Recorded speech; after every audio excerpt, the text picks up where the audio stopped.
It begins with a rumor, a single whisper drifting through the gold markets of Accra that somewhere in the north beneath the red earth lies a vein so pure it could rewrite the country's history. No one knows who found it first, but everyone knows who claimed it. 5 men, once partners, now gods. They met not in boardrooms, but in a bar, a forgotten place that smelled of diesel, whiskey, and dust, a handshake, a secret map, a promise sealed over half-drunk glasses. Within months, they'd secured rights to a mining concession that didn't officially exist. On paper, it was national property. In reality, it was theirs. The first gold shipment left under the cover of night, no records, no taxes, no trace. By morning, one of them had already wired $10 million to a London account. By the end of the year, they'd built an empire of silence. Each man took a crown. Kwame, the architect, the planner. He saw gold not as metal, but as architecture, something to build dynasties with. Bako, the broker, a man who could sell air to a drowning man. Tamba, the shadow, the enforcer, quiet, loyal, and terrifying. Ibo, the saint, the face of charity, smiling in photographs, laundering purity. And finally, the youngest, Kojo. They called him the ghost. No records, no family, no past, just a name that appeared when things needed to disappear. Together, they controlled the flow of gold from the earth to the world. Every ounce left their hands already stained with secrets. At first, they were careful. They worked through shell companies, offshore accounts, and men in expensive suits who never asked questions. But power is like gold, beautiful, heavy, and impossible to hide forever. The first crack came at a gala in London. An auction house displayed a rare Ghanaian artifact, a golden mask, identical to one stolen from the National Museum years earlier.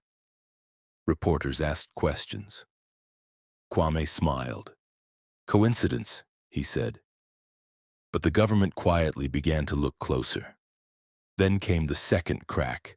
A journalist found discrepancies in export records. Shipments listed as cocoa left with a value far too high for beans. The numbers didn't add up, but before the story could run, the journalist vanished. His apartment was left unlocked, his computer wiped clean. Whispers started again. Not about the gold, but about the 5 men. Kojo, the ghost, began to change. He saw things the others didn't. Shadows following cars, unfamiliar faces in familiar places. He started sleeping with a pistol beneath his pillow. One night, he told Tamba, "They're coming for us." Tamba laughed. "They always are." 2 months later, Tamba's car exploded. The newspapers called it a mechanical fault. The other 4 knew better. After the funeral, they met again in the same bar where it all began. The air was thicker now. No laughter, no trust, just fear wrapped in gold. Kwame wanted to go public, legalize everything, bury the evidence beneath bureaucracy. Ibo disagreed. "Transparency kills us," he said. Bako stayed silent, sipping whiskey, watching the door.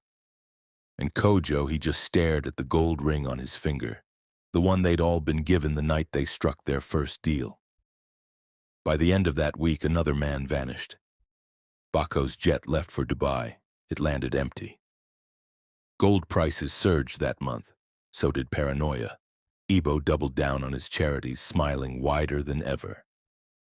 Kwame built a mansion with mirrored walls. "To see danger coming," he said.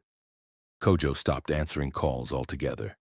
And then came the letter, typed, no signature, no return address. "We know what you took." Ibo was the first to panic. He tried to move his fortune, hundreds of millions, through a chain of accounts that stretched from Ghana to Singapore. But by the time he reached the bank, the money was gone. Every account, every cent, vanished. That night, the lights in his mansion flickered 3 times. When his guards broke down the door, the house was empty. Only one thing remained on the table, a golden ring identical to his own, cut clean in half.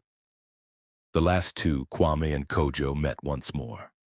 In silence, Kwame spoke first. "You know what this means." Kojo nodded. "Yes, it means the circle is closing." Kwame poured 2 glasses of whiskey, his hands trembling. "Maybe we should leave. Start again." Kojo smiled faintly. "You can't start again when the ground remembers your name." No one saw Kojo after that night. Kwame was found a week later, not dead but broken. His house stripped, his accounts frozen, his gold gone. When the police asked who did it, he whispered one word: ghost. No one understood what he meant. Months passed. Investigators uncovered fragments, documents showing one account had been draining money from all 5 partners over years. An invisible hand moving millions offshore long before the first crack appeared. It wasn't sabotage. It was a plan. Kojo had always been ahead.